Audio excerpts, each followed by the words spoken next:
Loufoquerie. Cet homme me contemplait avec une telle insistance que je commençais à en prendre rage. Pour un peu, je lui aurais envoyé une bonne paire de soufflets sur la physionomie, sans préjudice pour un coup de pied dans les gencives.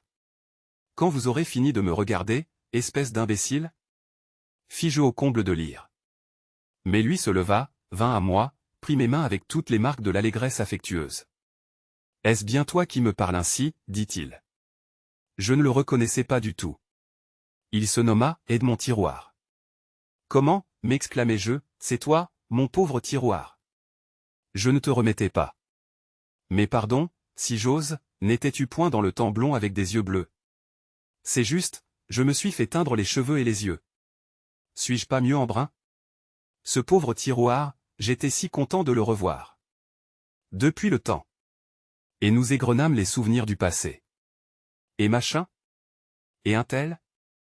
Et chose? Hélas! Que de disparus. Tiroir et moi, nous étions dans la même classe au collège. Je ne me rappelle pas bien lequel de nous deux était le plus flemmard, mais ce qu'on rigolait.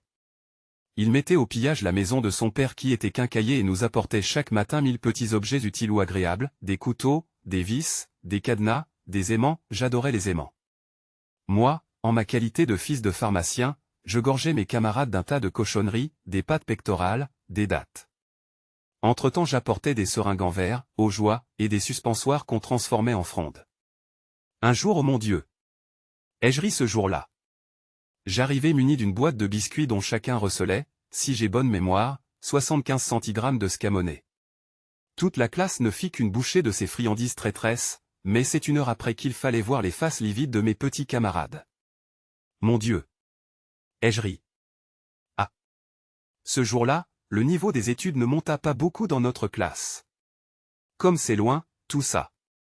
Et avec Tiroir, nous nous remémorions tous ces vieux temps disparus. Te rappelles-tu mon expérience de parachute? Si je me rappelais son parachute. Un jeudi, dans l'après-midi, Tiroir nous avait tous conviés à une expérience due à son ingéniosité. Il avait attaché un panier au bec d'un vieux parapluie rouge, inséré un chat dans le panier, et lâché le tout au gré de la brise. Le gré de la brise balançait l'appareil dans les airs pendant de longues heures. Toute la ville était sens dessus dessous. La tante de Tiroir, qui adorait son chat et n'avait jamais rêvé pour lui une telle destinée, poussait des clameurs à fendre des pierres précieuses. Finalement, l'appareil alla s'accrocher au coq du clocher, et il ne fallut pas moins d'un caporal de pompiers pour aller délivrer le minet aérien. Et maintenant, demandai-je à Tiroir, que fais-tu? Je ne fais rien, mon ami, je suis riche. Et Tiroir voulut bien me conter son existence, une existence auprès de laquelle l'odyssée du vieil Homère ne semblerait qu'un pâle récit de feu de cheminée.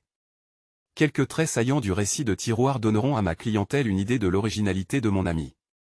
Certaines entreprises malheureuses, entre autres la poissonnerie continentale laissée pour compte des grands poissonniers de Paris, déterminèrent Tiroir à s'expatrier. Son commerce de pacotille ne réussit guère mieux. Jeune encore, d'une nature frivole et brouillonne, il ne regardait pas toujours si les marchandises qu'il importait s'adaptaient bien aux besoins des pays destinataires. Il lui arriva, par exemple, d'importer des éventails japonais au Spitzberg et des bassinoires au Congo. Dégoûté du commerce, il partit au Canada dans le but de faire de la haute banque. De mauvais jours luirent pour lui, et il se vit contraint, afin de gagner sa vie, d'embrasser la profession de scaphandrier. Les scaphandriers étaient fortement exploités à cette époque. Tiroir les réunit en syndicat et organisa la grève générale des scaphandriers du Saint-Laurent. Fait assez curieux dans l'histoire des grèves, ces braves travailleurs ne demandaient ni augmentation de salaire ni diminution de travail. Tout ce qu'ils exigeaient, c'était le droit absolu de ne pas travailler par les temps de pluie. Ajoutons qu'ils eurent vite gain de cause. Tiroir s'occupa dès lors du dressage de toutes sortes de bêtes. Le succès couronna ses efforts. Tiroir dressa la totalité des animaux de la création, depuis l'éléphant jusqu'au ciron. Mais ce fut surtout dans le dressage de la sardine à l'huile qu'il dépassa tout ce qu'on avait fait jusqu'à ce jour. Rien n'était plus intéressant que de voir ces intelligentes petites créatures évoluer, tourner, faire mille grâces dans leur aquarium. Le travail se terminait par le chœur des soldats de Faust chanté par les sardines, après quoi elles venaient d'elles-mêmes se ranger dans leur boîte d'où elles ne bougeaient point jusqu'à la représentation du lendemain. À présent, Tiroir, riche et officier d'académie, goûte un repos qu'il a bien mérité. J'ai visité hier son merveilleux hôtel de l'impasse Guelma, où j'ai particulièrement admiré les jardins suspendus qu'il a fait venir de Babylone à grands frais.